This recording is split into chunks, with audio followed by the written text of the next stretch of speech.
A very good evening, everyone, and welcome to the first edition of Stebbins Big League for season 1984. What a day it was. Tonight, big one at VFL Park between North Melbourne and Carlton.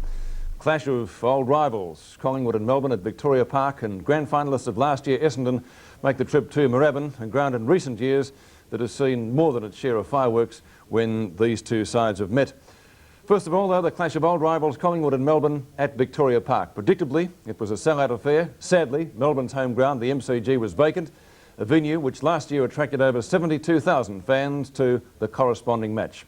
While the Magpies won both their encounters last year, the Demons took out both games in 1982. The Woods included 4 recruits in their lineup: Abernethy, McAllister, Woodall and Mark Beers, Mark coming up through the under-19s.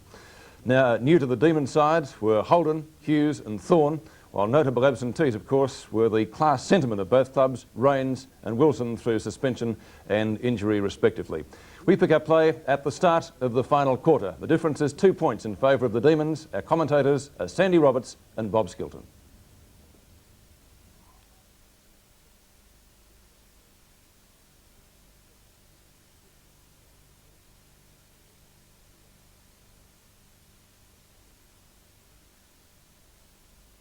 Well, we have a slight tape problem there.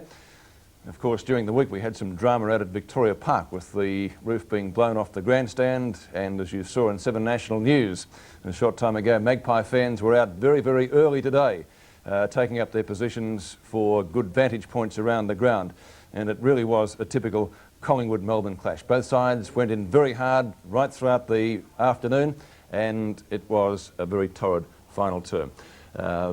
Typical of the match, it was a very desperate encounter for both sides, and they really had to do well. We'll take a break and we'll come back with that final term in just a few moments.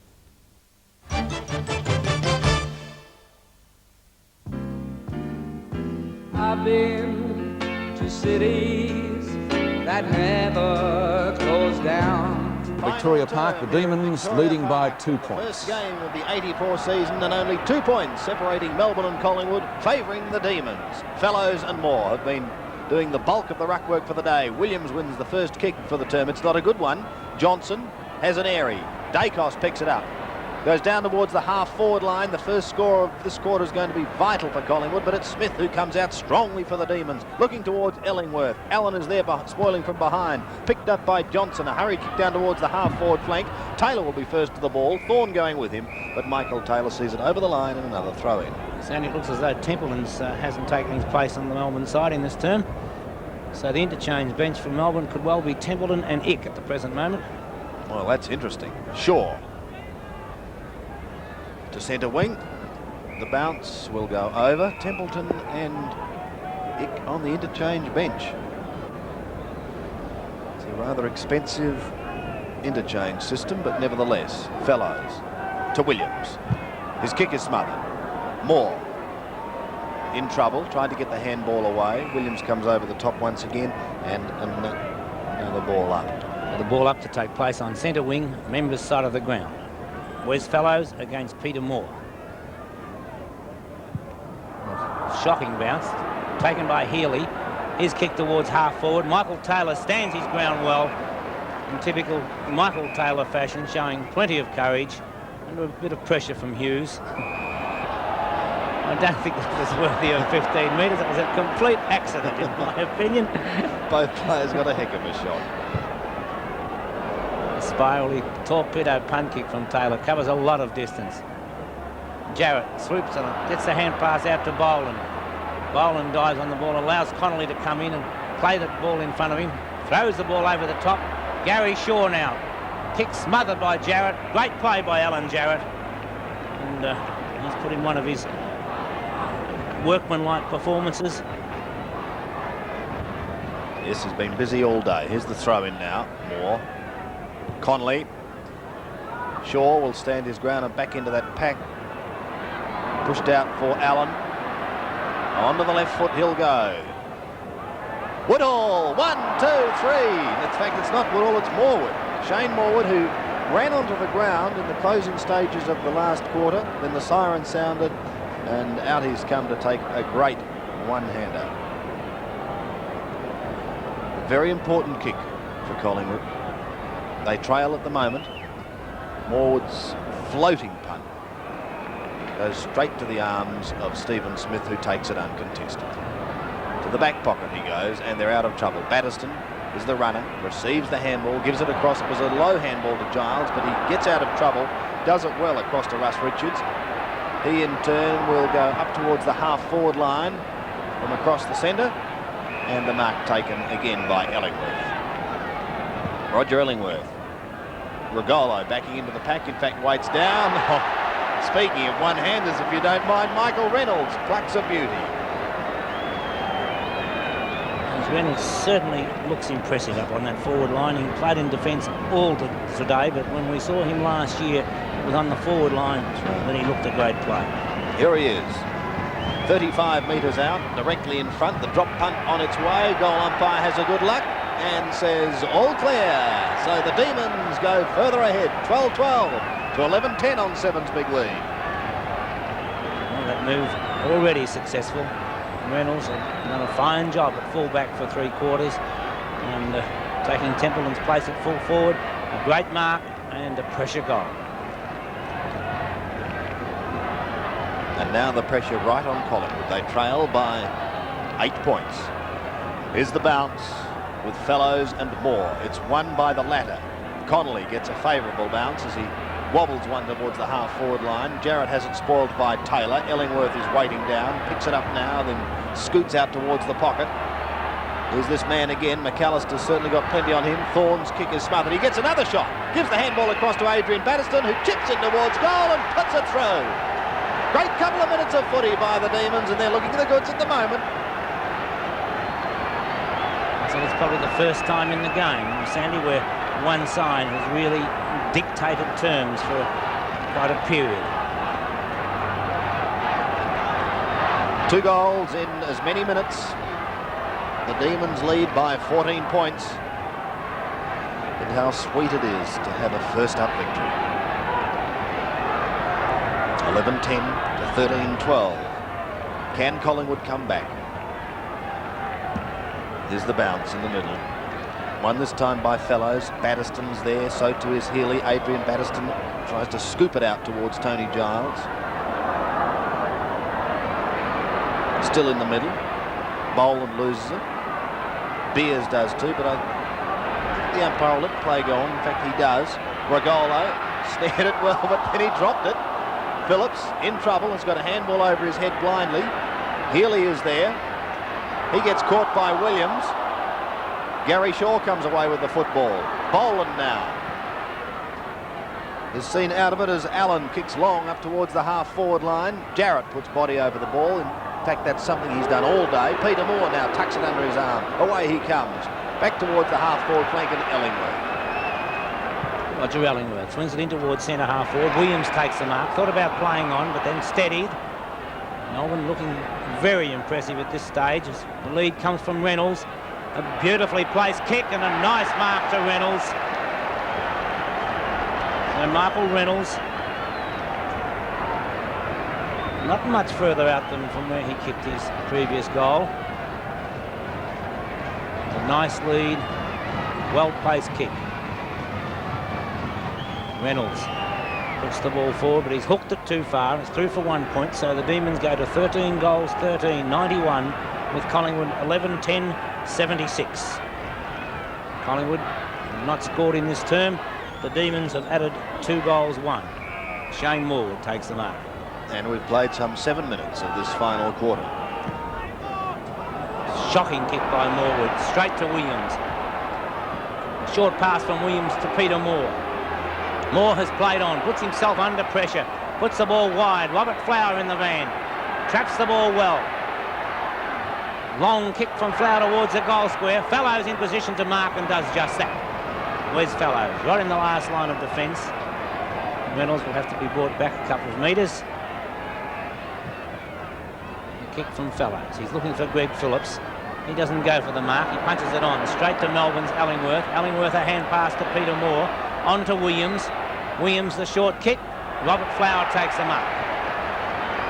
So Flower, the Melbourne skipper, has kicked 1 goal, and a beautiful goal it was in the 3rd term. Melbourne running Collingwood ragged at the present moment. As Flowers kick right to the goal square. Fellows once again takes the mark. Plays on with a handball to Allen. Allen having plenty of time to just bounce his way around the boundary line. Now directs it across towards the centre. No mark. Jarrett at the back of the pack. Gets a hand pass to Smith. Smith on to Richards. Richards tackled but gets it to Moore. Moore tackle, loses possession. Richards comes in. Moorwood now. Tapped on by Beers. Straight to Smith of Melbourne. Miles comes in. Knocks it forward. Puts a long hand pass. Good play, Jeff Miles. Tony Shaw puts Moorwood under pressure. Moorwood kicks it off the ground. Well trapped by Smith of Melbourne. His hand pass to Richards. Richards comes back. Long hand pass from Richards. There's Melbourne players everywhere. As this time it comes to Johnson from Williams. Johnson swings play back. All on his own, Regolo, and he takes the mark. Collingwood look rattled at the moment. Frank Regolo hasn't goaled to date.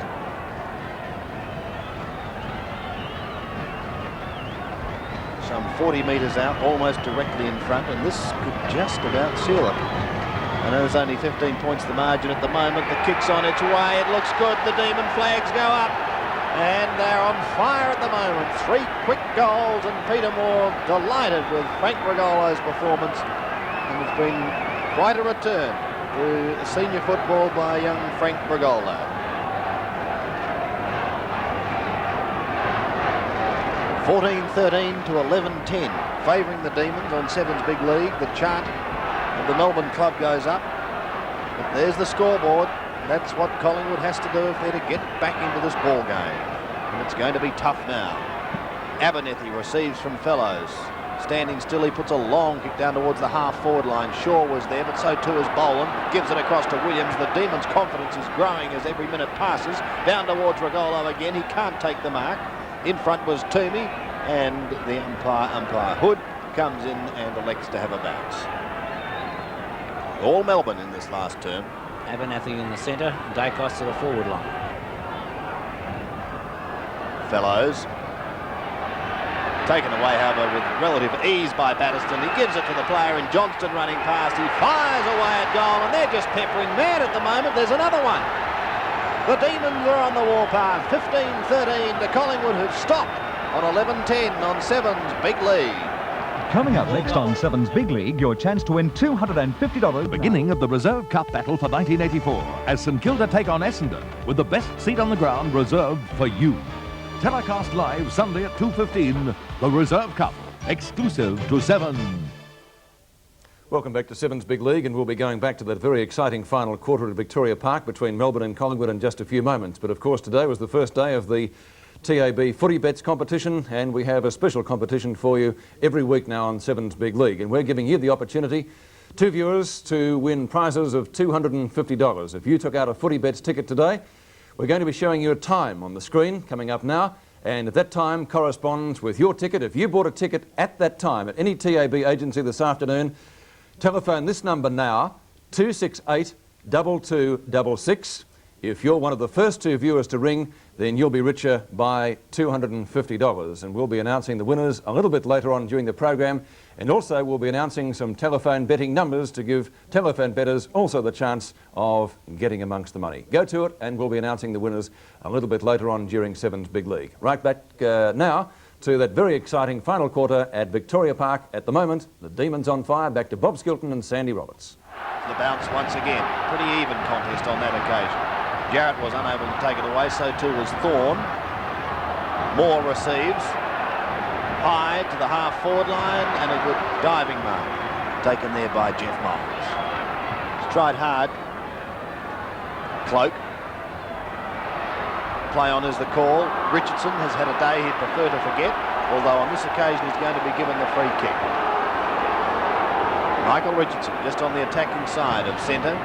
Collingwood need goals and need them fast. Moorwood. Williams. Across to Beers. To full forward. Woodhall playing from behind. Barham has been quiet, but he shoots and he goals. So the Woods won't lie down yet. Barham kicks his first. and Collingwood's 12th. 12-10 to 15-13, and still they fight it out. Toomey off the ground, Banks on.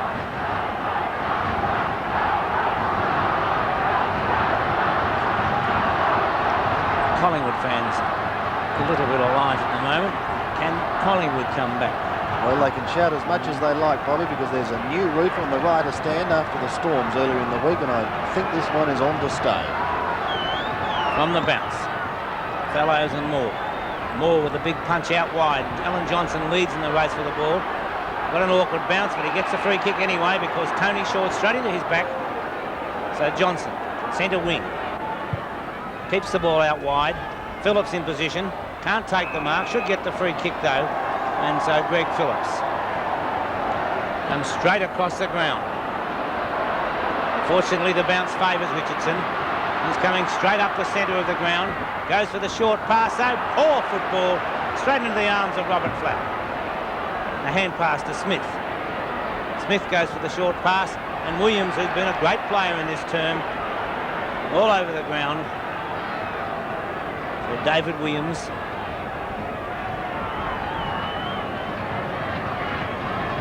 He can make the distance. It's right up into the square. In fact, it may just be through. Touched on the line. Great effort then by Greg Phillips. And one more point goes on the board for the Demons. 104 plays 82. So the kick back into play. Morwood, Johnson. Morwood needs support. Gains it through Moore. Shaw. Across to Phillips, gives it to Michael Taylor, and Illingworth had him covered. Healy now. Taylor's in trouble, I think, with the shoulder. Healy steadies. Out comes Reynolds and takes the mark. What a move this one's been, and behind play, Michael Taylor in a spot of bother with that shoulder. Hughes living off the ground too. Unfortunate for him, his first game. Templeton coming back onto the ground, but the action at the moment is with Reynolds, who got underneath that one and has poked it as high as he did long, and it's gone through for one behind. So another minor score to the Demons. But we're approaching the 15-minute mark, and Collingwood have still got plenty of time, but they're unable at the moment to make any real inroads. Now's the chances. Barham combines with Graham Allen. He's run almost 100 metres. Dacos. Holden not impressed. Nor too is Peter Giles.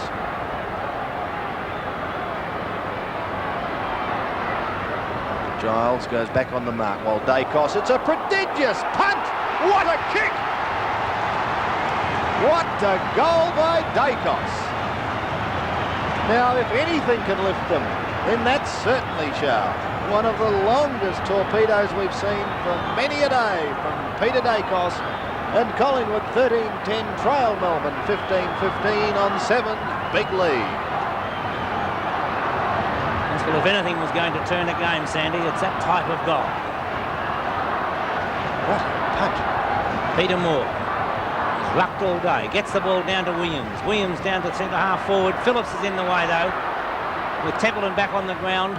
Reynolds out at centre half forward, whipping in front Richards, plays on straight away, dashes down the ground. Long hand pass down towards Thorne in the forward pocket. Thorne goes onto the right foot, dummies the hand pass, swings back now, goes towards goal. Across the face of goal and through for 1 point.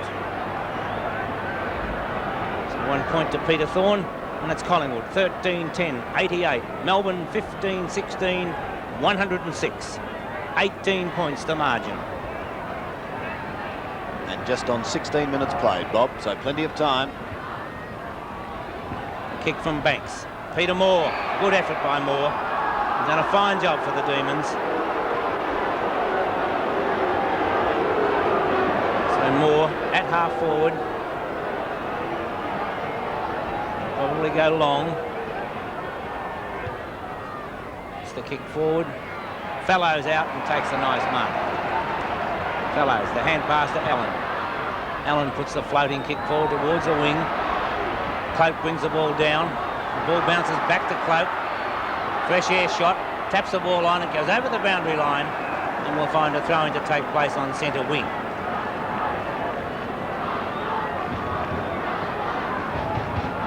Cloak against Moore. Moore wins it. Tony Shaw taps the ball on. Williams, the Collingwood skipper, gets it to Abernathy. Abernathy the chance. It is offline and through for only 1 point. Yes, opportunity going begging then for Abernathy. The ball not deviating one bit in the air. So the minor score goes on the board. Stephen Smith receiving. Here's a chance for Williams. He can bounce his way. He's got to get past Cloak, and that's all. In fact, he elects to take the kick. Floating a punt down towards the half-forward line. Phillips uses the body to spoil from behind. Flower, the master.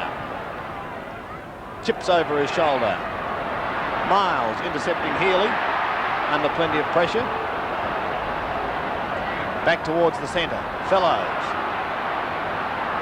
Gets support from Phillips, who steadies and goes long. That's what Collingwood must do if they're going to get back into this game. Giles at the back. A high kick. Cloak and Williams both making ground, and a great mark taken there by Williams. He's under plenty of pressure. What a great quarter of football he's played, Sandy. Yes, he's been in everything. Goes short on this occasion. Number of them out there. Flower slows things down as he gives it across to his teammate there in Richards. He also has been very busy. Thorne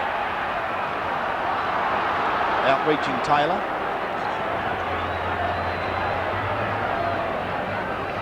The left footer from Peter Thorne. McCormack is there. Templeton leans into him, and McCormack takes a sound mark on the last line of defence. Played almost 20 minutes. McCormack goes for the short pass where Tony Shaw is all on his own. No one really to kick the ball to. Could have been a free kick to Abernathy. He's bundled out of the way by Jarrett. Connolly's taken away from the ball. Abernathy dives in there again with Jarrett. Neither player could get it clear. Now Williams comes out with it for Collingwood. The hand pass over the top to Banks. Banks runs his distance. A shocking hand pass. Misses Gary Shaw completely. Gary Shaw comes back after it. Taken away by Williams. Williams' hand pass, not to anybody in particular. Banks is there again, and he'll get the free kick. This time Banks directs the ball down to Richardson. A lovely pass by Dennis Banks, but Richardson's out wide. Goes for the short pass, looking for Woodhall. And Woodhall dives, taking the ball right on the boundary line, but it'll be a great shot from there. Right on the boundary line. Dale Woodhall has kicked 2 goals. One that's badly needed at this stage. Can the youngster from Queensland bring them within 2 kicks? Swings back. 1 point only the result. Collingwood fans, I think, trying to influence the umpire. It was a lovely looking kick. Stephen Smith. Once again, no manning up when they come out there. And Richards puts the ball forward. Allen, a good mark. Graham Allen swings across the ground, looks for Phillips. Phillips taps the ball back, gets a push in the back, a little lucky, I thought. So it's Greg Phillips. Collingwood have steadied a little bit, but not looking good up forward. Peter Moore almost took the mark. Peter Dacos swings the ball back. Barham, a lovely mark. Ricky Barham has kicked 1, and there's the player who put it back in for him, Peter Dacos. 90 to 106, 10 points if Barham can kick truly.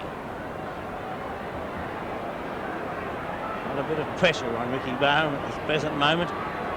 21 and a half minutes about to tick around, and Barham just sneaks it in, but it's 10 points between the sides as Collingwood go to 14 goals, 12, 96. Melbourne 15-16, 106. Just a couple of minutes away from entering time on. Barham has kicked 2 goals, both of those in this term. And now the Collingwood chant has started up.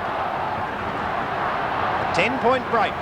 Can they get back into it after giving Melbourne an excellent chance of wrapping up the game in the opening 5 or 6 minutes of this final term. But anything can happen in football, and it appears as though that is the case today. Here's the bounce once again. Won by Fellows this time. Not a good tap for Stephen Smith, who tried to push it down. Beers forced to go out wide. Flower is there for the Demons. Caught, but gets out of trouble. Still he goes, and eventually gets the handball away. Now Batterston, a chance to steady as he has a look up forward, then goes towards the half-forward line. Phillips cuts across in front of Frank Regolo and takes a good mark. Realising he's got to go long to give his side a chance of another score before the siren sounds. Almost into time on. Moore paddling the ball along in front. Can't pick it up. Beers says thank you very much. Ricky Barham can cover himself in glory. He chips in towards full forward. McAllister's come on the ground and he goals. 4 points the margin. Jim McAllister has just walked on. And now 4 points separating these two sides. 15-16 to 15-12 on Sevens big league. A great comeback by the Collingwood side. It looked badly beaten 5 minutes ago, and they've really come back. Peter Dacos in the thick of things. Barham, kick one, responsible for that as Moore gets it down to Batterston, punched away by Taylor. Miles in there underneath, a bounce to take place. 4 points the margin, a minute and a half away from entering time on. Still a ton of time. Fellows, Shaw, looking for the player going past, socks down Banks. Wobbles, a shocking looking kick, but it's up towards the half-forward line. Dacos gets the bounce, gives it across to Shaw. He steadies, Cloak does the shepherding work. Shaw goals! The Woods have hit the front. And listen to the army of Collingwood fans. On Sevens big league, they lead by 2 points. I hate to sound repetitive, Sandy, but once again, Peter Dacos with a hand pass across to Tony Shaw. Dacos maybe could have been penalised because he gave a little nudge as things all came down. But he then got the hand pass out, and Collingwood are back in front once again. 2 points the margin, 16-12 to 15-16. About to enter time on in this final term. The Collingwood fans have been quiet for the bulk of the day. What's going to happen from this centre bounce? Gary Shaw steals it away. Now it's Collingwood's turn to run. McAllister, what a fly. Can't complete the mark. Giles goes over the top. It'll be a free kick, I think, to Collingwood. I think Dacos. Peter Dacos goes back, and he will have a shot some 35 metres out, almost directly in front. A very important kick for Collingwood fans.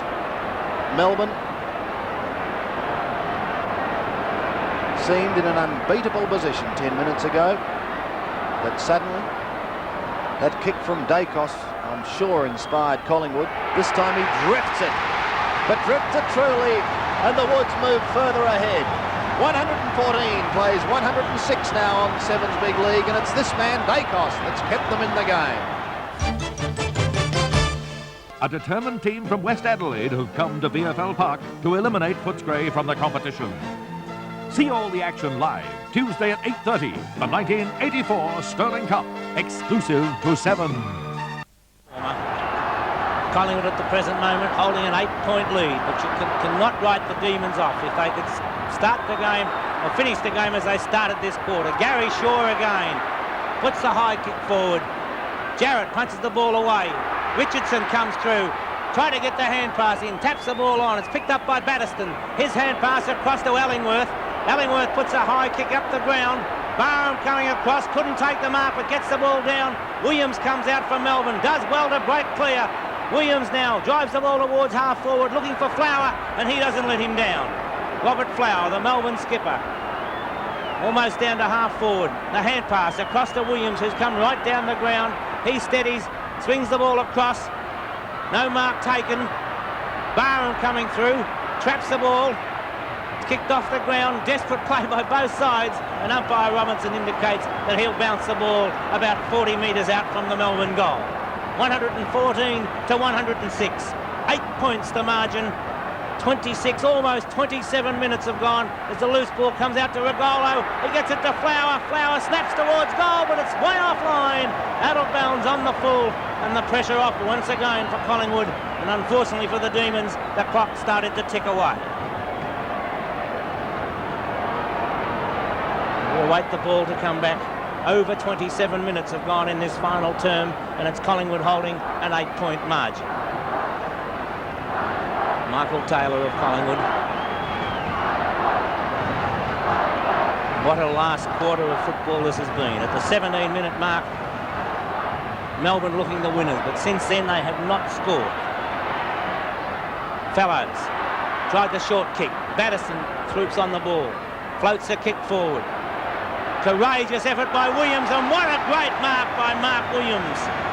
A real pressure mark at this stage of a quarter.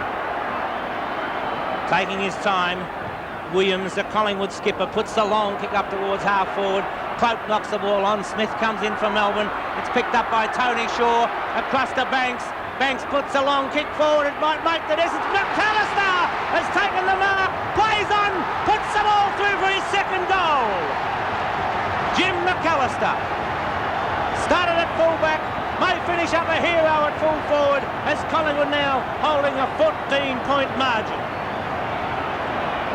Number 46 for Collingwood, Jim McAllister.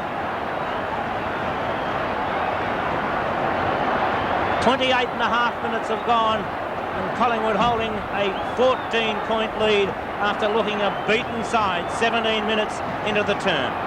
What a 10-minute burst it's been by the Woods. In 10 minutes, Fellows couldn't take it. He's caught.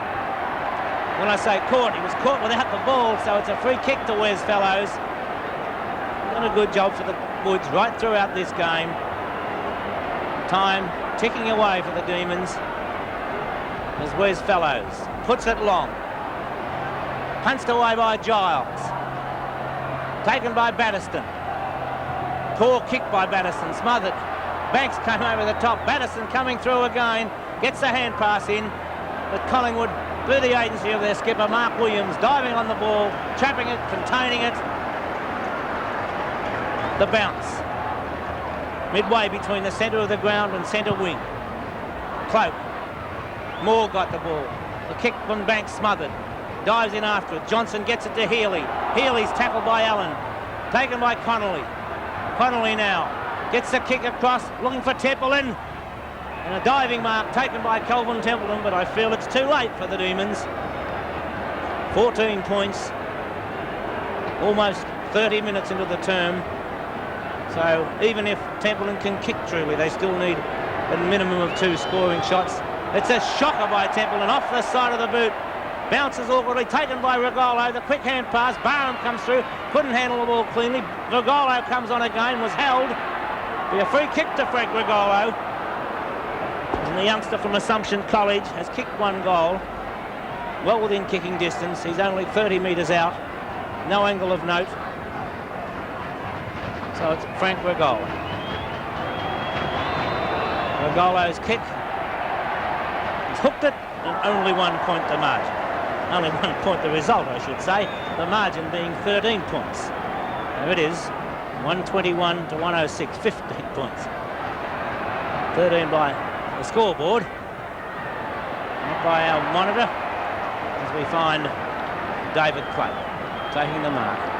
A steadying influence for the Collingwood side.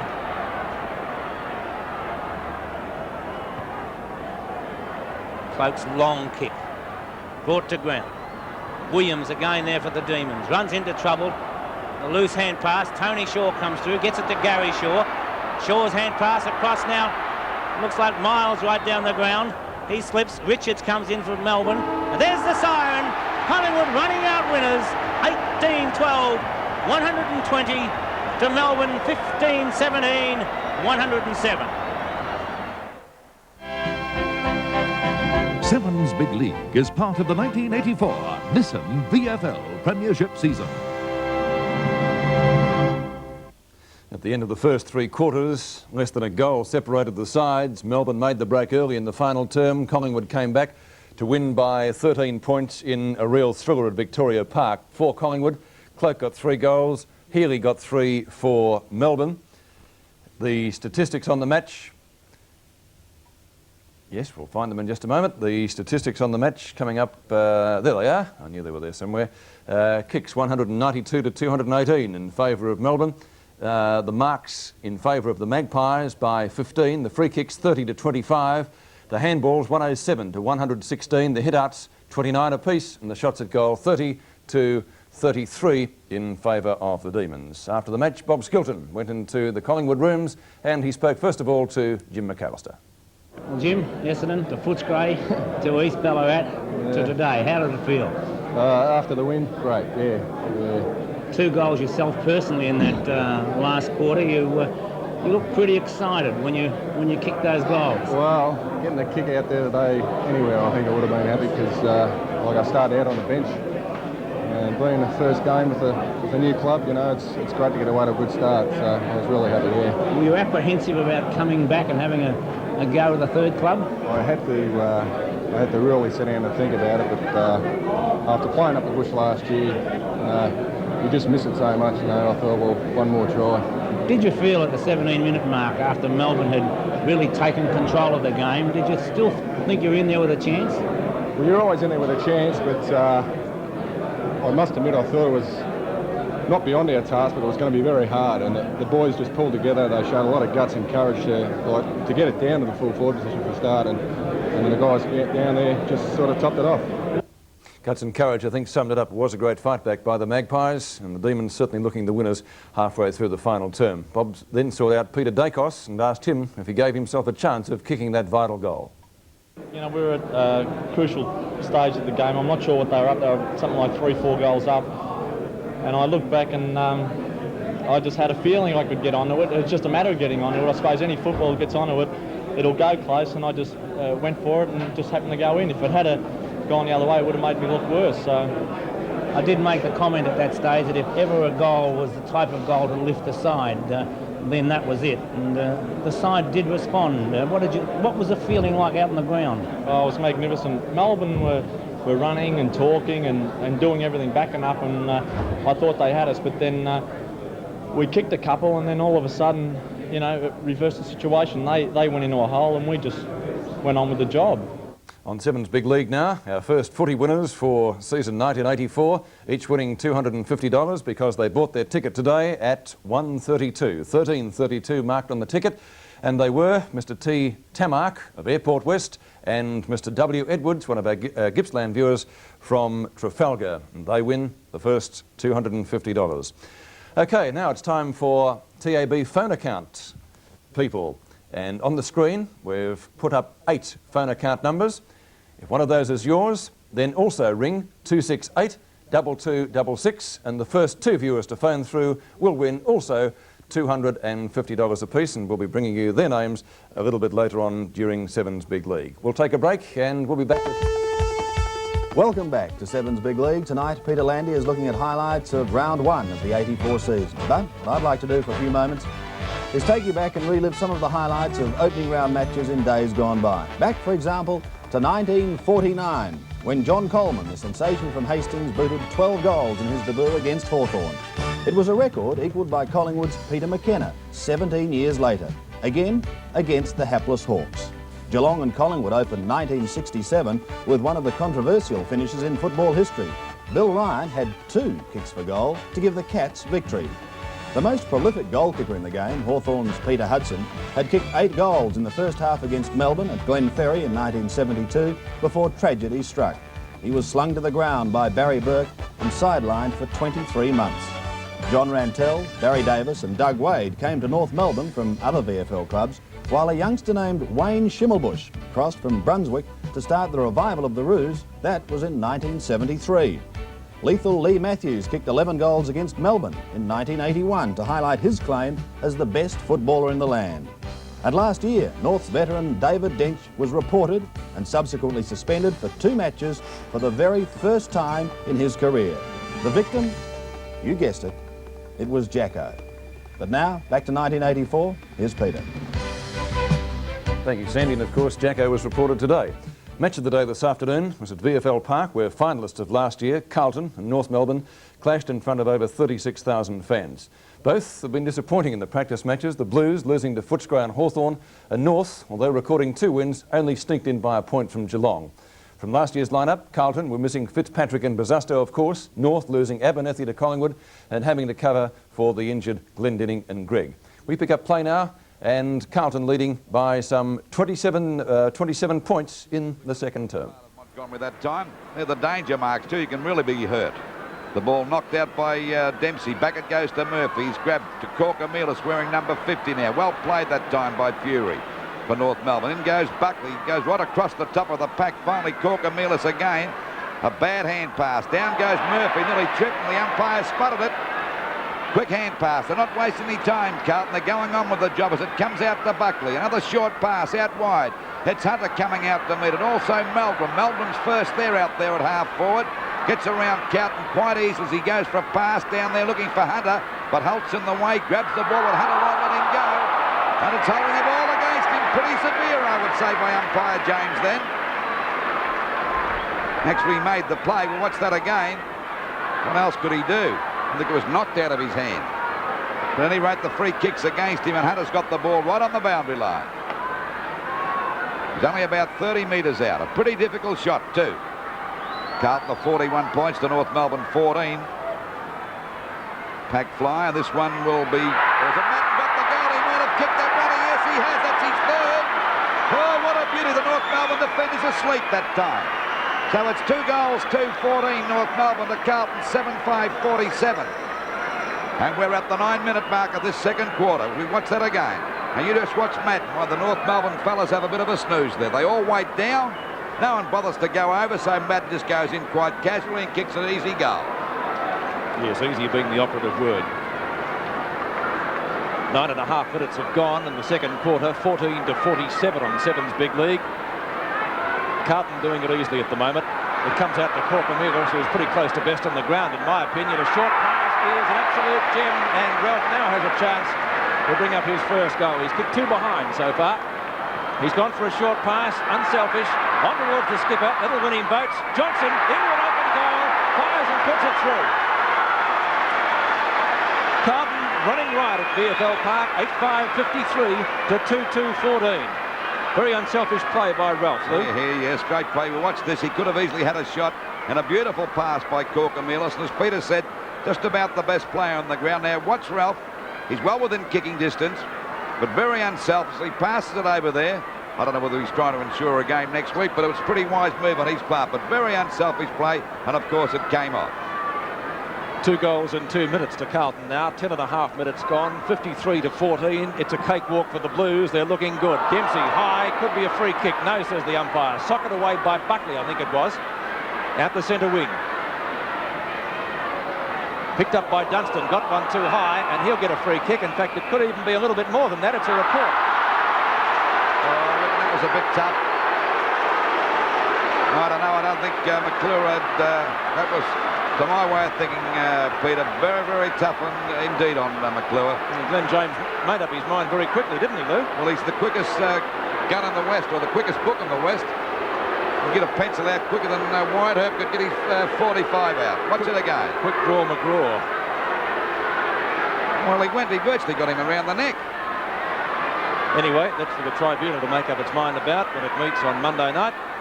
Mark McClure will be up there after round 1 as Glenn James puts back the pencil and just explaining to Mark what happened. I think he might have been told to quieten down. Yes, he might have had a few words to him.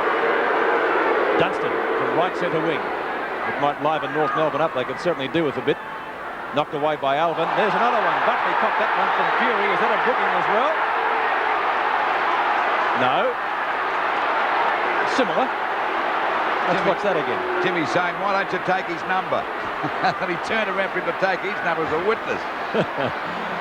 Buckley from left half-back flank. Up to half-forward. Oh, there's one too. It is one. McClure steamrolling towards goal, but umpire Glenn James has already blown the whistle. A free kick will be going to Smith. Carlton fans, and there are plenty, loud in their disapproval of that decision as Smith brings the ball back towards centre field, trying to find Holt, who's the flyer. It comes down to Phil Cracker. Schimmelbusch is back on the field with the bandaged knee, and he got one for his corner, but play goes on. Dench at half forward. Oh, Murphy stopped him with a trip. Play goes on again. Doull caught with the ball, holding the ball, says the umpire. By golly, if that wasn't a free kick to Dench, I've never seen one. No, I'll go along with that. Little fella put his foot out to trip him. It reminds me of the Xavier Tanner incident at North Melbourne a couple of years back, Lou, when he was tripped up but didn't get a free kick. He's got his foot out. Golly. Anyway, Dench has a free kick. The full-back has a chance to kick a goal, although I suggest he's not playing in that position at the moment. It looks pretty straight from here. David Dench brings up one of his rare goals, and a badly needed one for North Melbourne on Sevens Big League. It's 8-5, 53 to 3-2-20. Well, North Melbourne have shifted David Dench down to the forward line into attack so they can give him a bit of life because there's none down there at the moment. McCann's gone to full-back, Lou, it looks like. Who's that at full-back? On Big Madden. Well, they've got to do something. OK, back to the centre now. 33 points the difference in favour of Carlton.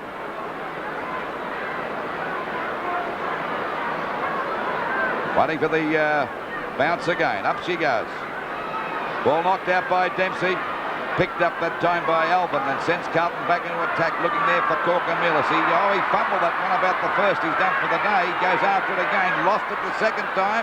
Dunstan tries to get clear. He's grabbed by Wayne Johnson. And the umpire said holding the ball against him. Hung onto it too long. Good play on the part of the Carlton skipper that time. Persevering all the way. So he's got that ball out there at half forward. Chance now for the Johnson to send him deep into attack. He's gone for a pass. It's a beauty too. And he's found Ralph right on the boundary line. And of course Ralph still yet to score a goal in Victorian football. Headed the goal kicking in Perth with Claremont for the last 4 years.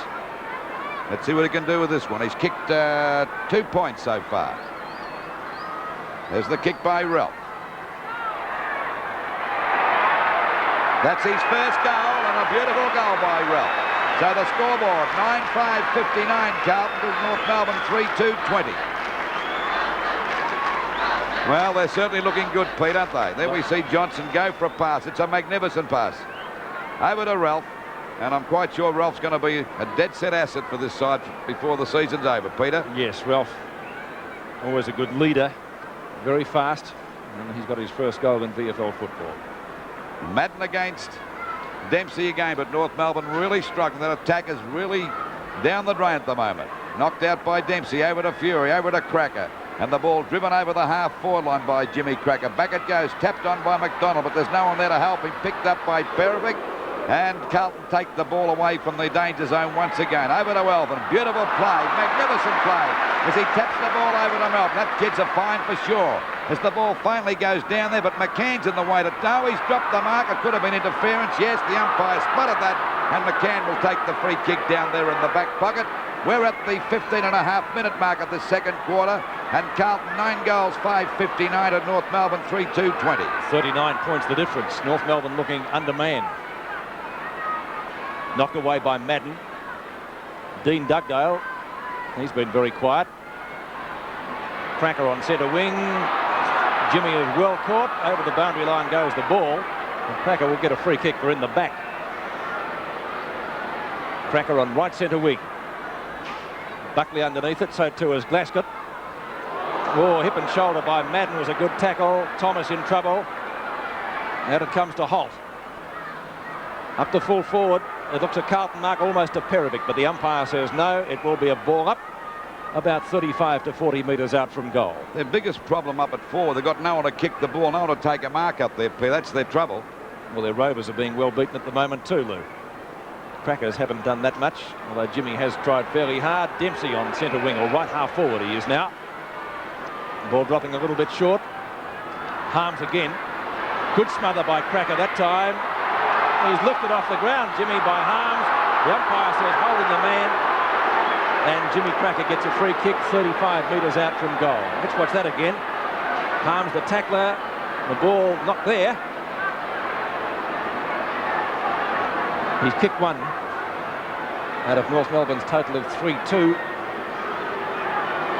Just a Sorry scoreboard, isn't it, if you're a North Melbourne fan at the moment. What's he done with the kick? It's a goal. So Cracker brings up his second goal and a badly needed one for North. 9-5, 59 to 4-2, 26. Sevens big league from VFL Park, 26 to 59. A difference of 33 points in favour of the Blues. McClure goes over, looks for a free kick, none there. The umpire calls play on. Holt has the chance for North Melbourne on left centre wing to put the Kangaroos into attack. Up the Dench, who's already kicked a goal after being moved into attack. Harms underneath it again. Southby at the back, and Southby's taken this one, or is it going to Harms? That's mark number 5 to Wayne Harms, therefore. He's been a real stumbling block insofar as North is concerned. Jimmy Buckley at centre half back takes the grab.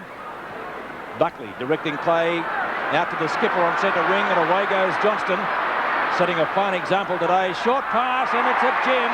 Beautiful pass to Ralph, and Ralph has the chance to bring up his second goal. He's only about 40 metres out from goal. He's gone for a pass to Johnson again, and he's slipped it through the goals, I would say. Yes, that's the second time he's passed to him. 2 goals to Johnson. And, of course, the score, 10-5-65, Carlton to North Melbourne, 4-2-26. And North Melbourne not looking too well. And I think Ralph has been instrumental in the last 3 goals. Ralph and Johnson, so that's a pretty good performance. And, of course, he could have easily kicked that goal himself, but that's the second time he's been very unselfish. But he's been very wise, too. On 2 occasions, he's passed to his captain. Centre bounce again, and North Melbourne not looking too good, trailing by 39 points. Well, neither Madden or Dempsey got that one out, but it's Corkamila spinning out of the pack beautiful with a lovely hand pass over to Perovic, and they go back into attack. That one falls short. Grabbed by Fury, back there towards centre half forward. The ball pushed out again by Harms. In goes Dill, gets a hand pass out, not a good one. Dench's kick is smothered by Dill, but that's Dill all over. Determination, perseverance, he drives it down there to McClure and he takes a mark. 15-metre penalty, nearly. No, the umpire said no. Hand pass to Buckley. A shot at goal, falls a bit short. Big Honey Buns in the way. Will he grab that one? The umpire called play on. It's Glasgow trying to come out the pack, but Murphy's put it through, and he'll call the goal. He was going to play the free kick to Glasgow, but he saw it would be a disadvantage to Carlton and let Murphy put his first goal through for league football in his first game. So it's 11-5-71 Carlton to North Melbourne, 4-2-26. Nearly a mark, Pete. 3 of the new players have kicked goals for Carlton, Alvin, Murphy, and of course Ralph. And Honeybun probably would have come with an ace of doing it then had he taken the mark or been paid the mark. What a bath. He's not looking too good. Not for the Kangaroos at the moment.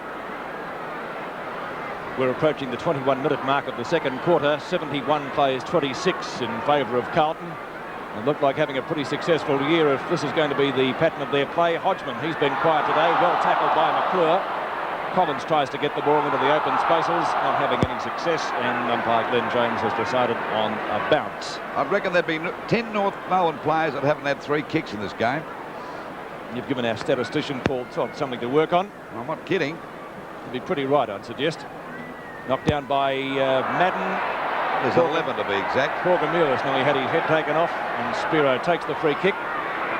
Jimmy Buckley up to full forward. Oh, beautiful use of the body by Ralph, gives Meldrum the chance. Good shepherd by Honeybun and the bump. Meldrum steady, shoots, and it won't get there. Still in play. Ralph spoons it up. The hand pass back to Meldrum. This time, surely. Yes, he's done it. Made hard work of it. But Ralph, again, having a hand in the goal.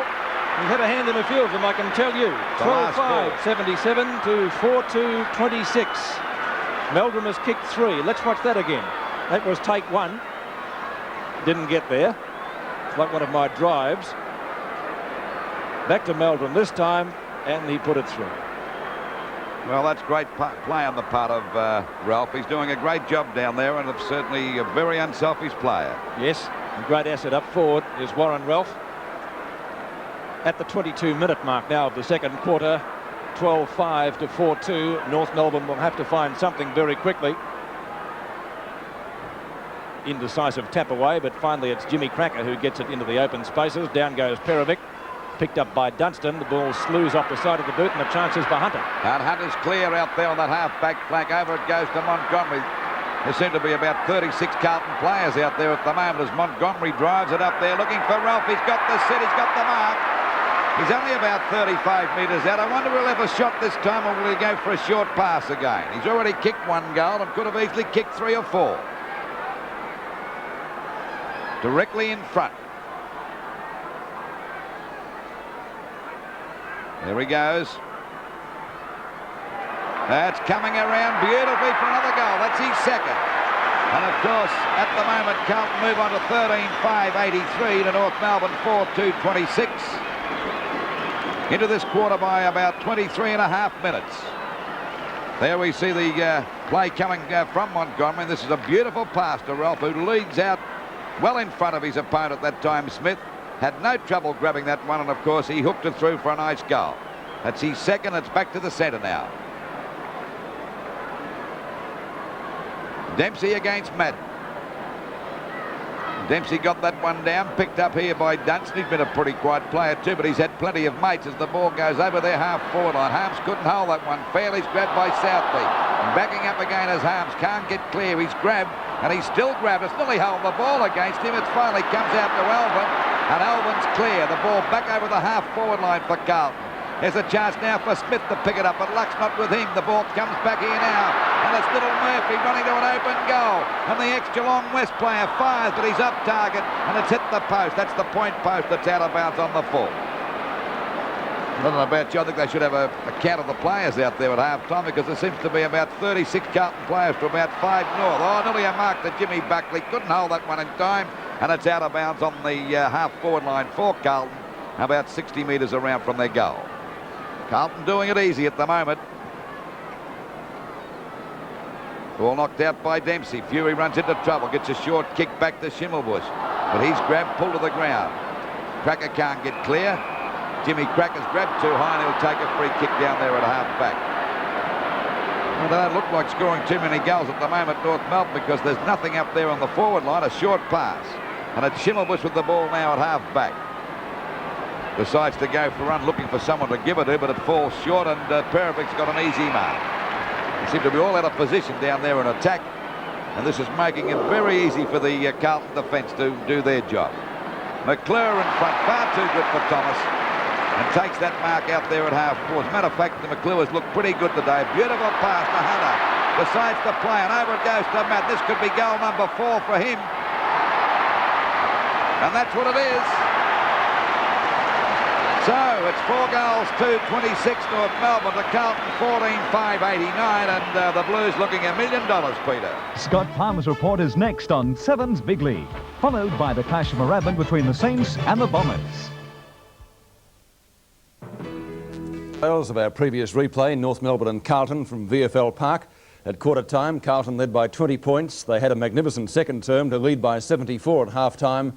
106 at three-quarter time. Their winning margin was 137, and that was their biggest ever winning margin over the Kangaroos, and also their highest ever score kicked against North Melbourne. Goal kickers from the match, and the star, of course, up front today was Warren Ralph. He finished up with 9. Johnson got 5, and Madden 5 for Carlton. For North Melbourne, very few good players in front of goal. Dench moved to the forward line after North Melbourne had few players to take marks up there, and Jimmy Cracker, both of those players got 2 goals. Stats on the game, and you can see just about in every department right throughout the day that Carlton were totally superior to North Melbourne this afternoon. A very good win. Mark McClure was the one reported player. Scott Palmer will have details on that shortly. Carlton's new skipper, of course, is Wayne Johnson, taking over from Fitzy, of course, and today was his first effort, and he did it pretty well. And after the match, I congratulated him on a great personal and a great team effort on behalf of the Blues. Thanks a lot, Peter. It was a crucial day for the club, really. I guess you think this captaincy business is easy? No, it's the most worrying moment of my life was running out today, and next week will be worse. Getting back to what I said in my opening remark, it was a good team effort because you had winners all over the ground, didn't you? Well, I think that kind of thing tends to happen, Pete, when you've got 5 unknowns in the team, and all they know how to do is really try hard, and their enthusiasm, just goes throughout the whole team, and all the young guys really contributed to us performing at a high level today. It was really good. I was very impressed by the form of Tom Alvin and Honeybun early before he got concussed. Yeah, they work very hard for inexperienced players. As long as they can keep that, you know, it'd be lovely if we could all keep our youth. Because when you're young, all you want to do is work very hard and do the hard things in footy. And as long as they keep doing that, you know, Carlton will be a better side for it. What were David's instructions before the match? Because you seemed really fired up. Well, we're fired up because we'd really let the coach down in pre-season as usual. Not that we mean to do it, it's just something subconsciously that seems to happen. And they just didn't want to let him down, and he just told us to do the things that in our game plan for North Melbourne, and next week when we play Fitzroy, the game plan will be different. Carlton's new skipper, Wayne Johnston, speaking after the Blues' record-breaking win at VFL Park this afternoon. Time now to check on the winners of our TAB phone accounts competition, and the two winners were Mr. M. Miles of Monagita, and I hope that's the right pronunciation, I haven't heard of that one, and Mr. R. Edwards of Dalesford.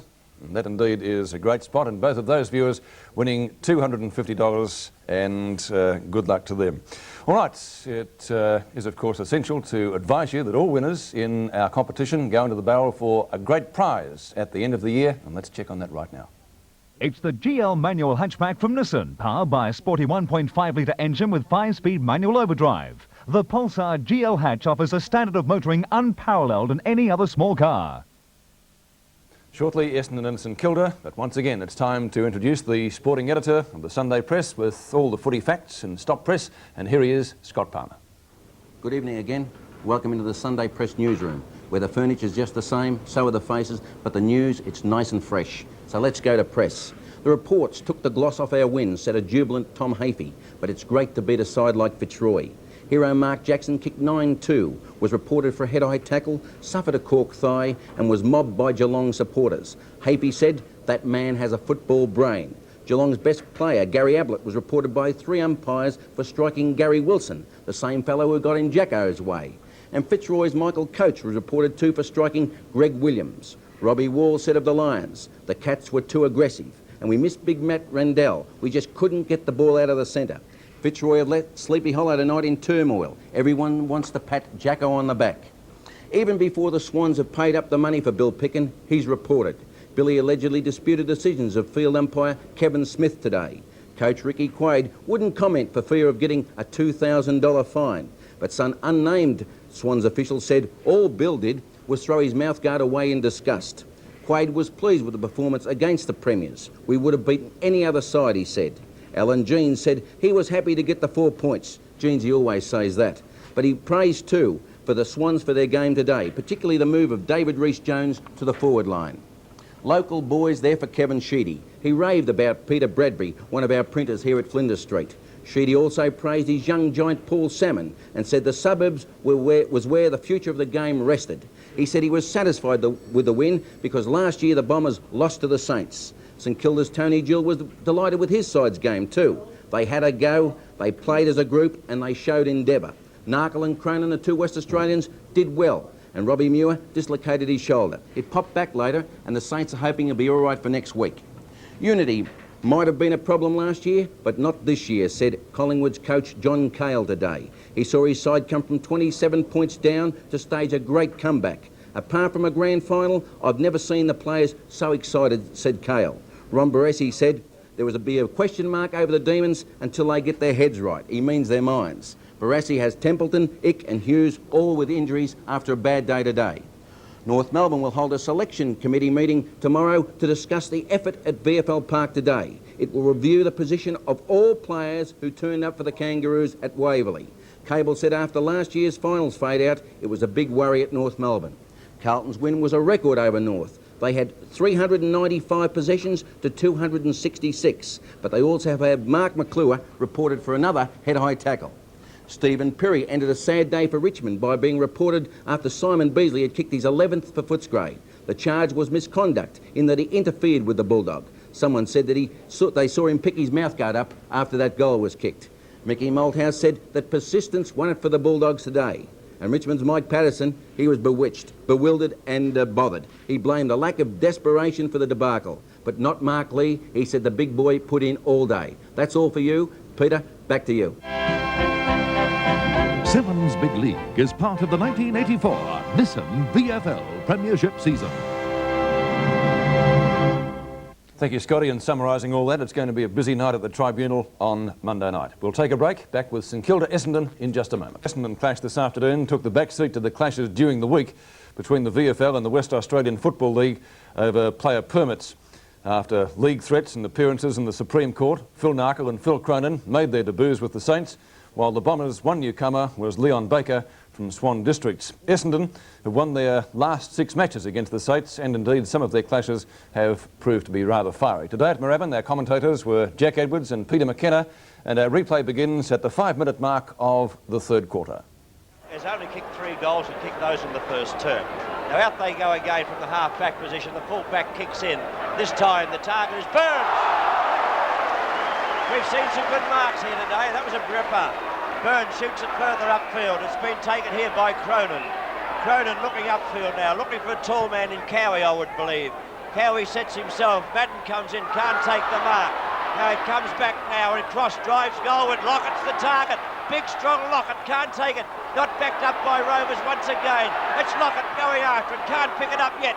He's still in there, gets it out to Muir, but through it I thought.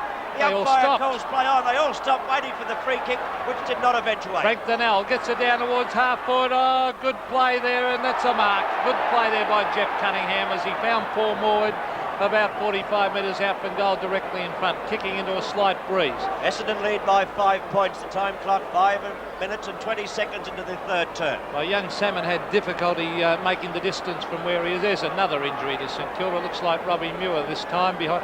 Paul Morwood, though, is normally a very long kick of a football. He aims at the goals, kicks across the face of goal, and the ball is forced through for one behind. So the Saints move on to 9-8, Essendon 9-12, and there's Robbie Muir. And it looks good, it could be his wrist. Or shoulder, I'm not too sure the way the trainers are holding that arm. So Muir coming off the ground with the applause of the St Kilda fans, and Essendon going into attack through Vanderhaar. To Folds goes now, up towards Salmon again. And Salmon takes another mark. Good lead out in front of Crow.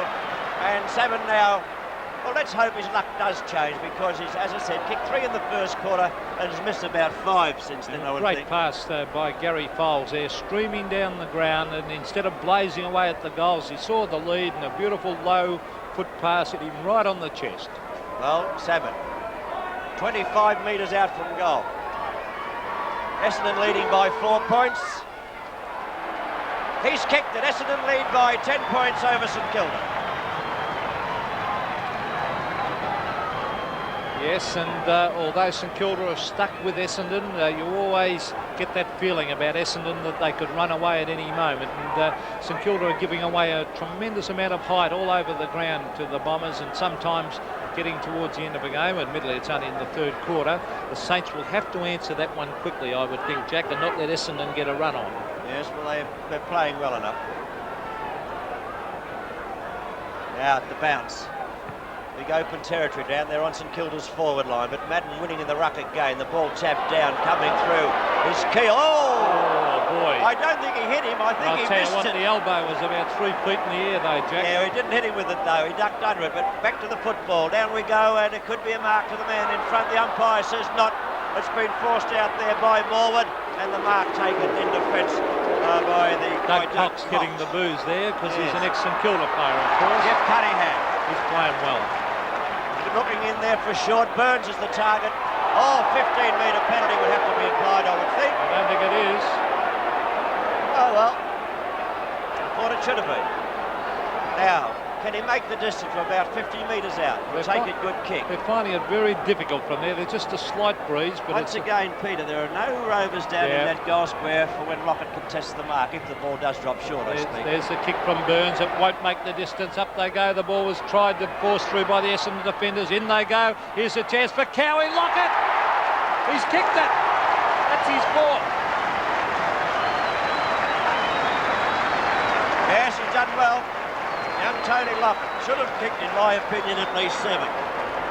I agree, Jack. He's played a tremendous game at 4-4. That was very, very good play as he grabbed it, and good play by Darryl Cowie, who battled that ball to the ground. The scoreboard showing Essendon 10-12, St Kilda 10-8, and that's exactly what they needed.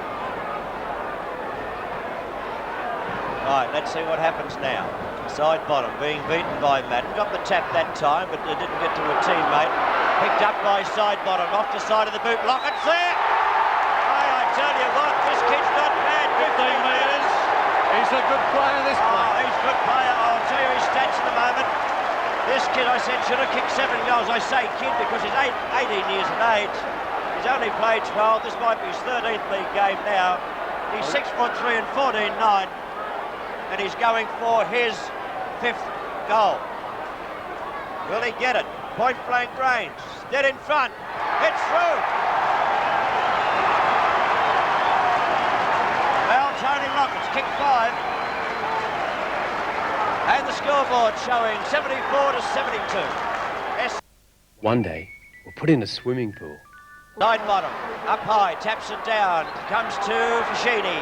Left foot's up toward Cowie, punched away on that occasion by Weston. Warwood's there, can't take it. It comes through to Donnell, he got one in the back, taken by Cunningham.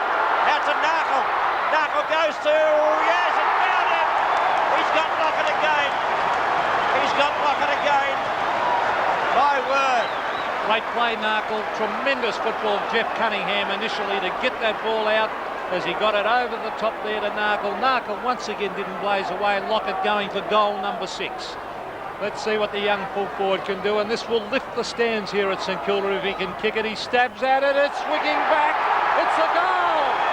6 goals to Tony Lockett, the Saints come from everywhere. Well, would you believe that Essendon played in the grand final of last season against Hawthorn? St Kilda with a no-hopers, if I could use that word.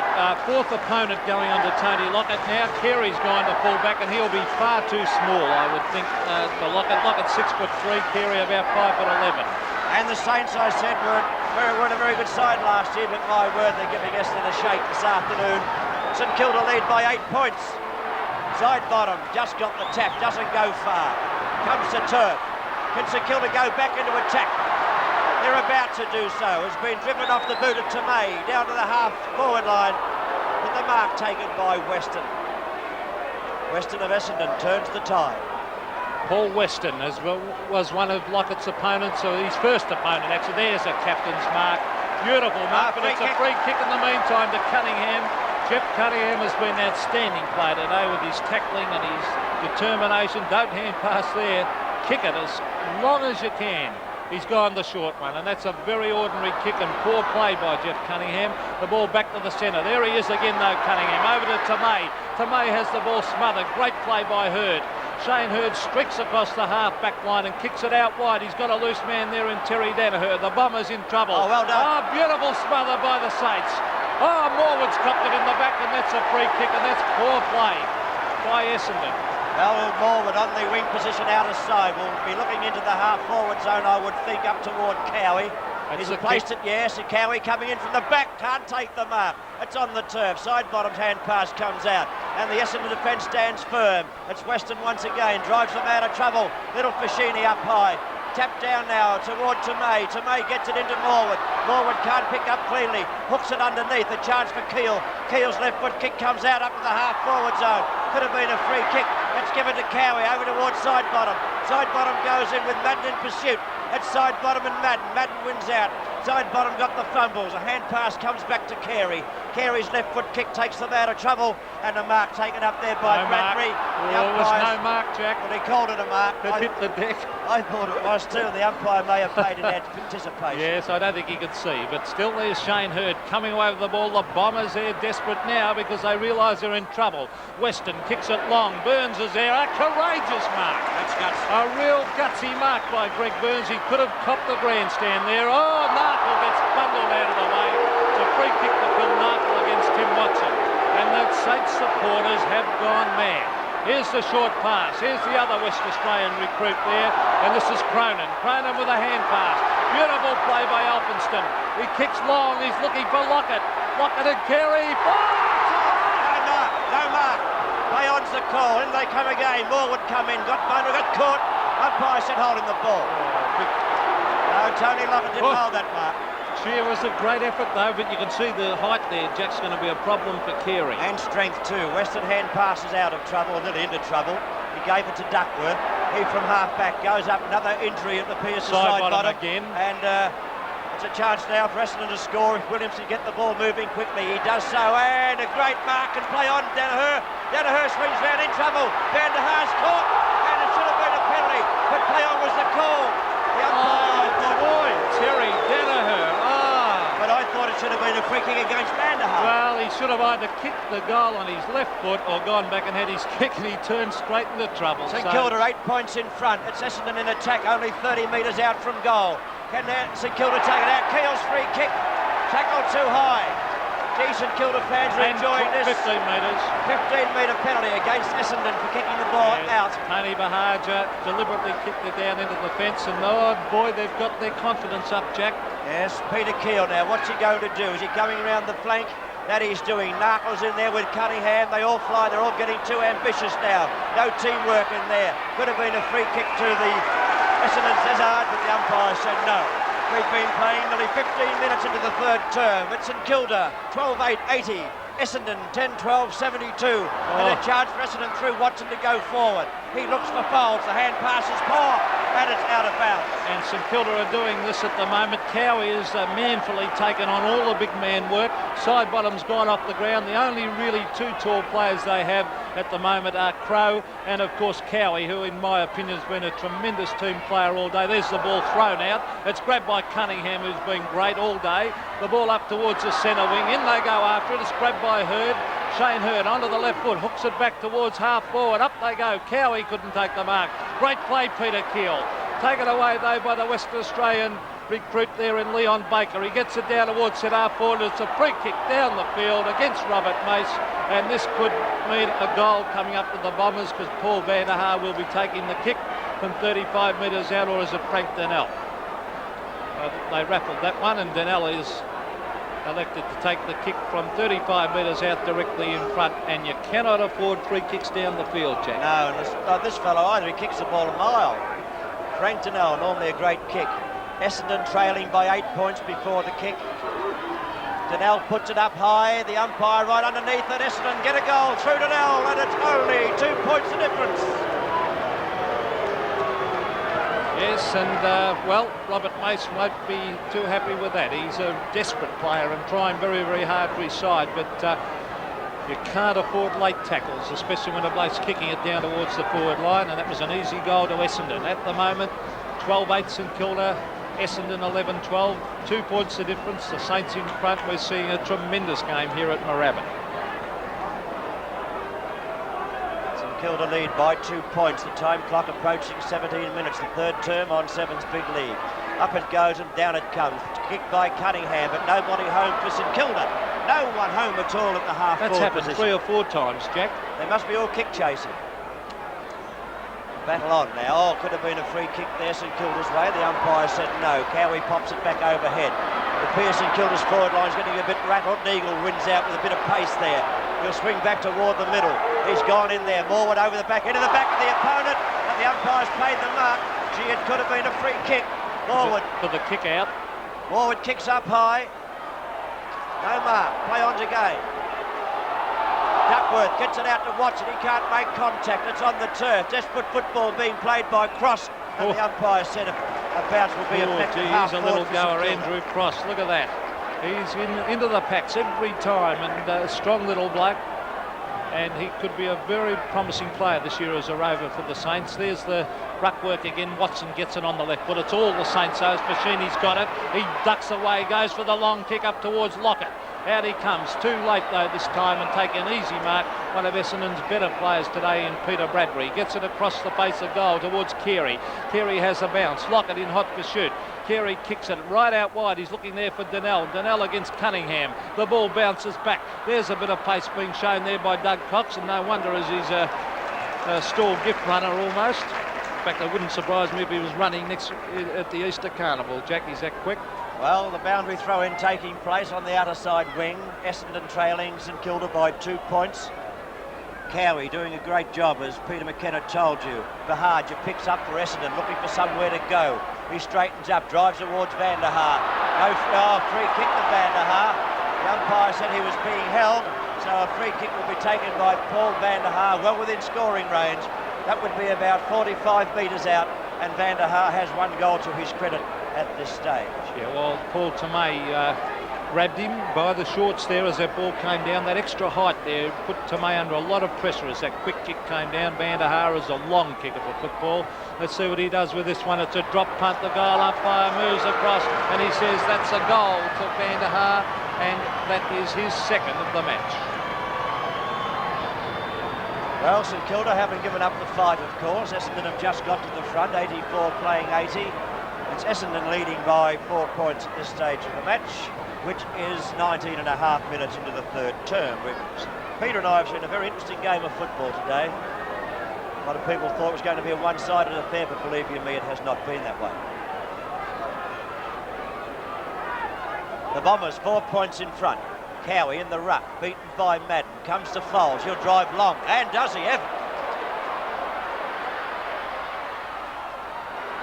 Down to the forward line, here comes Crowe, picks it up, oh, beautiful pick up by Max Crowe, playing against his old club. A long kick, there's Burns again into the back of the pack, grabbed by Foles, who is a very long kick, up towards the forward line, but a nice mark ducking back there, and that is Silvio Fascini.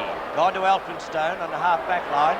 Calling for the ball as Smallwood out the back of Donnell. Well-placed kick too, but Smallwood didn't quite hold it cleanly. But he got a hand pass out. The umpire said holding the ball. Tough. Oh, he should have taken the mark, really, but that he didn't do. So Essendon will come into attack now through the boot of Donnell. Normally a good kick. No exception. Drives long towards Salmon. And Salmon takes the mark. Boy. Isn't it great when they've got someone to kick at? I think it was a bad play by Max Crowe. Great mark by Salmon, but bad play by Max Crowe. He attempted to mark that with him and caught behind. He should have tried to punch, and he is a great punch of a football. Well, Max Crowe should try and get the front berth and make it harder for Salmon to mark over the top. Well, outstanding forward displays, Jack, by Lockett and young Paul Salmon. Two 18-year-olds, I would think. Yes, they've done very well indeed. Salmon going for goal number 5. He leant back on the kick, but it's another goal. Essendon go to 10 points in front. Well, Essendon came away in the finish. The Bombers led by 9 points at quarter time, only 3 at half time, 16 at three-quarter time, and went on to win the game by 37 points. In other matches played today, as we check the final scores now, first of all at the Western Oval, one of the big upsets of the day, Footscray defeating Richmond 18-14, 122 to 11-17, 83. The big upset of the round, of course, at Geelong, where the Cats defeated the Lions 23-10, 148 to 15-9, 99. And reigning premiers Hawthorn defeated the Swans, but they had to struggle 17-22, 124 to the Sydney teams 13-11, 89. Time to check the dividends now on the footy bet, as it turned out today. And these are the combinations you required. If you back Carlton, you needed selection 23 for $23.60. Footscray, selection 7, $17.35. The Cats, number 9, $47.95. Collingwood, selection 3, $3.40. That was a pretty popular win, I guess. Hawthorn, selection 6, $4.10 likewise. And Essendon, selection 19, paid $4 even. The footy quad result now, and the combination you required. Carlton, number 9. Footscray 3, Collingwood 1 and Essendon 8, 9-3, 1 and 8, and it paid a very handsome sum too, $2,702.60. And just further to our footy bet competition, let's go down to TAB headquarters. Here's Stephen Phillips. Thank you, Peter. Footy bets, a whole new ball game for the TAB and Melbourne's vast army of footy gamblers. In fact, today, the first round of VFL matches, $121,143.50 was invested, of which $47,295.50 was invested on the new footy quad. No guessing which was the most popular game. Melbourne and Collingwood out there at Victoria Park, $17,250 invested on that game. And the match between Essendon and St Kilda, $13,500. There was an average of around $12,000 per match, which, when you consider last year on the footy trifecta, they were averaging something like $22,000 a round, and the turnover for the year was around $450,000. It shows that this new system has really caught on, and caught on very quickly. The TAB is thrilled. They think it could be attributed to the advertising campaign, us football reporters with our tips and also putting in our scores and predictions, and of course Melbourne's football public who've been looking for a new and perhaps more challenging footy bet. Anyway, this is Stephen Phillips at the TAB. Going back to you, Peter, at Sevens Big League. Thank you, Stephen. I just wonder how many tipsters today got the whole 6. Would have been pretty difficult. Many would have got 5. Right, let's check the goal kickers now. And there certainly were bagfuls kicked today. Simon Beasley got to double figures, 11 goals. Warren Ralph making his debut for Carlton, finished up with 9. Jacko also 9 for the Cats, a splendid effort, although as Scott Palmer said earlier, he was reported. Lockett played well for the Saints to get 7. Likewise Salmon. Rhys Jones got 6 for the Swans, and Bernie Quinlan got 6 for Fitzroy. You're watching Sevens Big League. We'll be back with more details in just a moment. After this break on Sevens Big League, we'll be back to look at today's results, ladder and footy bet dividends. These are members of the compliments of Arnott's, who are awarding $5,000 to the team that tops the ladder at the end of the home and away matches. The 5 at the moment: Carlton, Geelong, Footscray, Hawthorn, Essendon and Collingwood, and of course separated on percentage from Melbourne, the Saints, the Swans, the Tigers, Fitzroy and North Melbourne. That's how they stand after round 1. Tomorrow's match in the Channel 7 Cup for the reserves at the Lake Oval. Admission absolutely free. We'll be crossing live there after World of Sport, St Kilda versus Essendon. Next match in the Sterling Cup. And this match, of course, is played under lights in Adelaide on Tuesday. Hope you can join us for that. West Adelaide versus Footscray, and that's live on Channel 7 exclusively at 8:30 from Football Park at West Lakes. Next week's games, and there are some pretty interesting ones, set down for decision at VFL Park. Geelong play Footscray, both winners today. Essendon play Hawthorn in a replay of last year's grand final. Fitzroy play Carlton. Collingwood play St Kilda. Richmond play North Melbourne, and their first match in Sydney this year, the Swans take on Melbourne. Both teams will be very keen for success. They played well today but didn't get the 4 points. And of course, if you want to settle any football argument, just a reminder, the book you must pick up is the Footy Yearbook. It's on sale now, only $3.95. It's a mine of information, and it'll save you well, it'll certainly win you a lot of friends, because you can settle any argument with that one. The VFL Footy Yearbook, it's on sale now from all newsagents, only $3.95. That takes us out for our first edition of Sevens Big League. Certainly hope your team won today, and of course don't forget World of Sport replay at 10 o'clock tomorrow, preceded by the Junior Supporters Club, and of course World of Sport at 11 o'clock with the World of Sport footy panel. I'm Peter Landy. Football highlights, brought to you by one tough mate.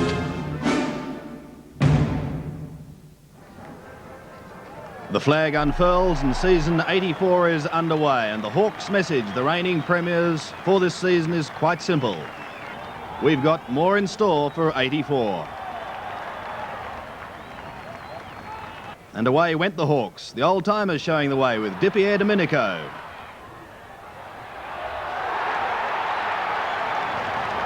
Brereton, this time on to Tuck.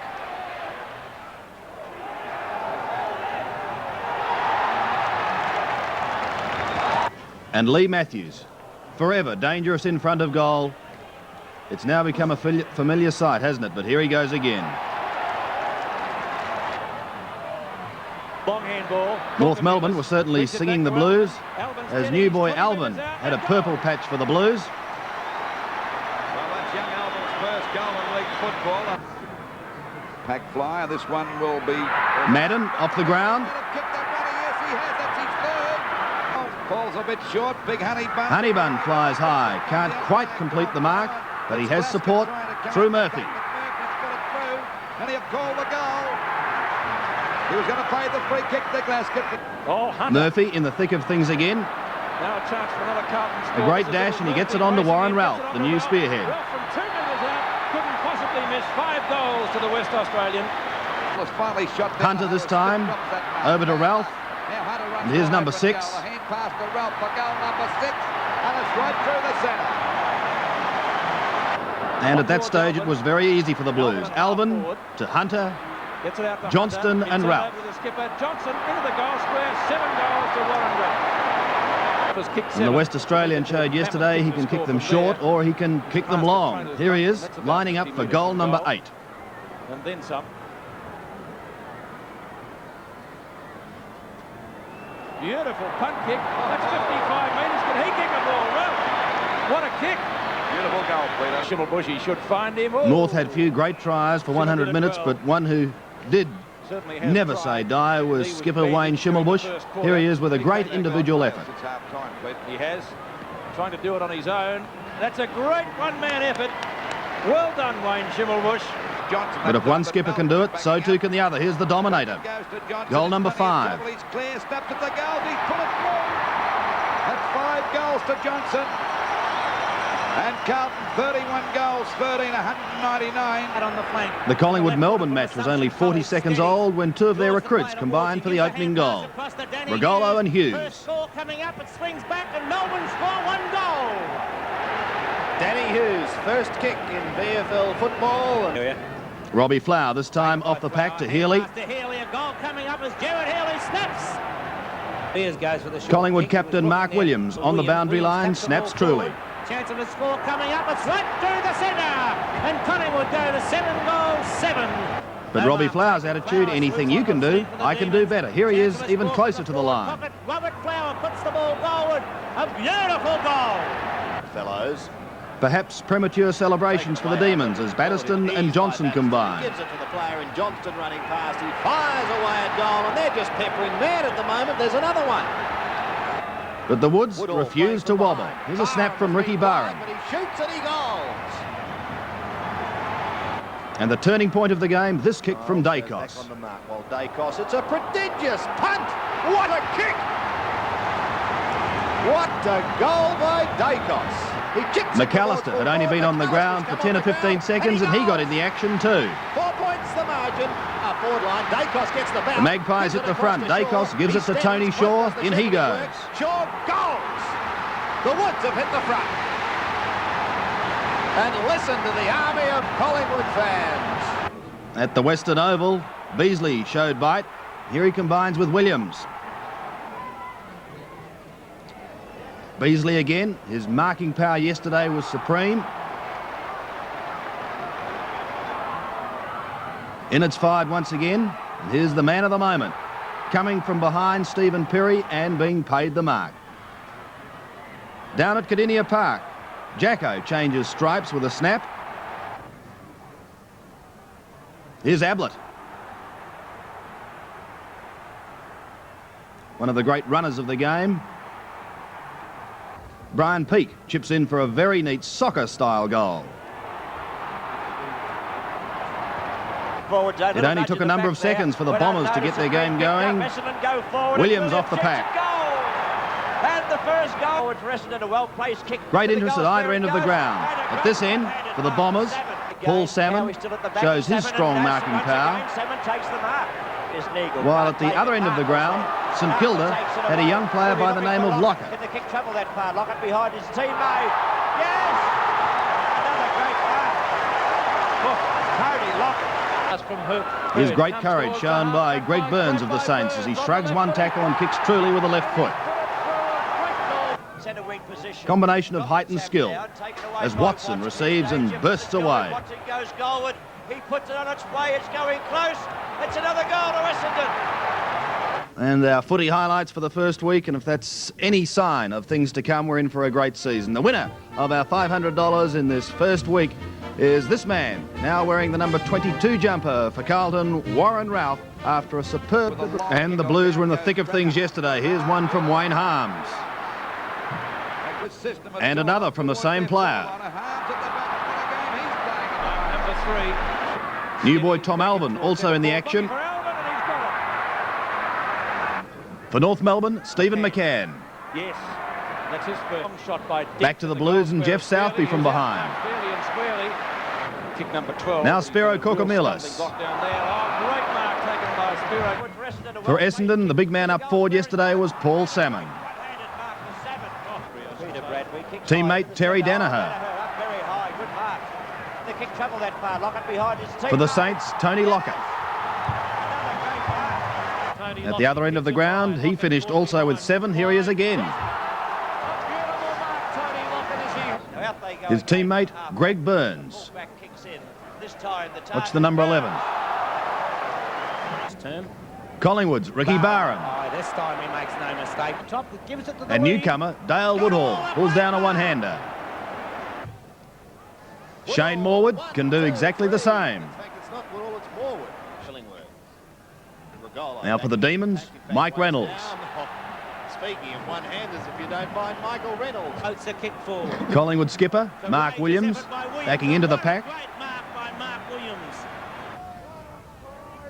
Craig Holden for the Swans. A juggling mark. Is Michael Byrne now of Hawthorn. To the Western Oval, Michael Roach. Simon Beasley had a field day. To Cardinia Park and Murray Whitcomb.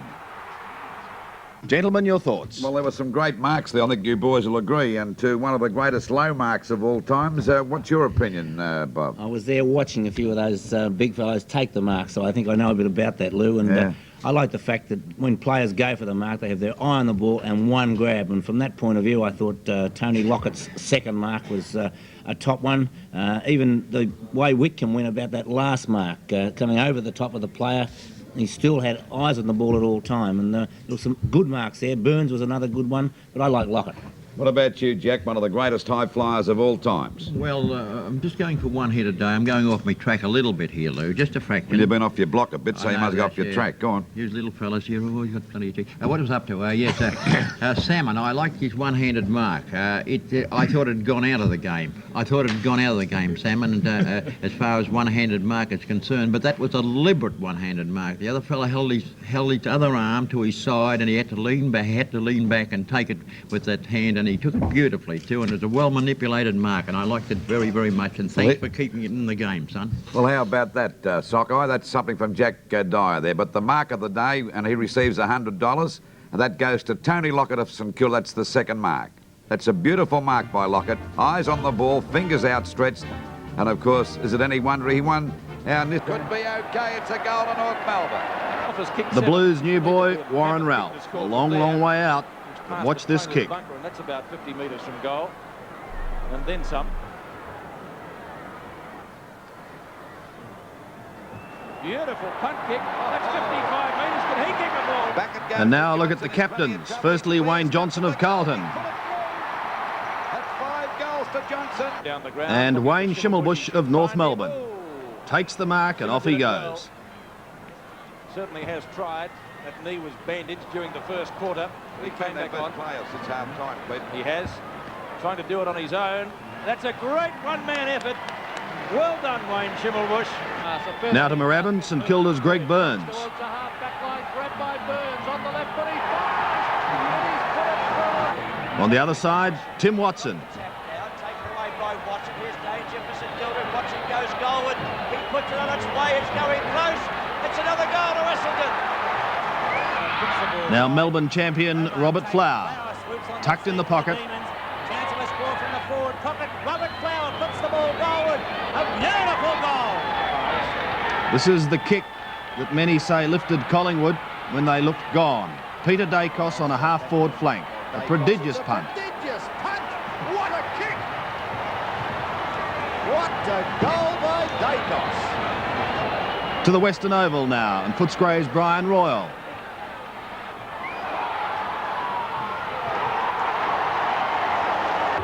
At Cardinia Park, another youngster, Doug Barwick for Fitzroy.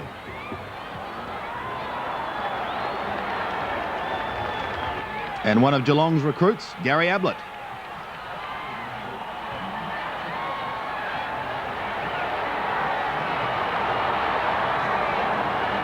One man who often appears in this segment is Mick Conlon of Fitzroy. Here he is again. And completing the goals today, Brian Peake of Geelong. A soccer off the ground. Gentlemen, which ones did you like? Well, now, what did you think, you white-footed wonder of years gone by? White-haired wimp.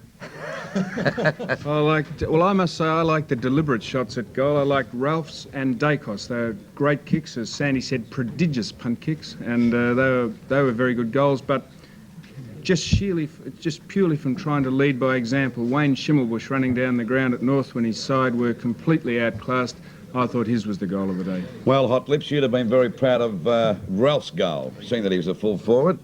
I'm very impressed with Warren Ralph, actually, and it's great to see a bloke up in the forward line at long last at Carlton who can kick the ball 60 metres, and I reckon it's great to see a true full forward who leads out and kicks long, and that's what I'm delighted about with Plus Warren the fact Ralph. he's unselfish too. Are you insinuating? No, I didn't. wasn't? I just said he's very unselfish. He gave four. Paul McCartney, are you? Greg Burns, I was also very impressed with his. That was a gutsy goal. Wayne Johnston, some blokes have just got the ability to kick goals, and Johnston's one of them.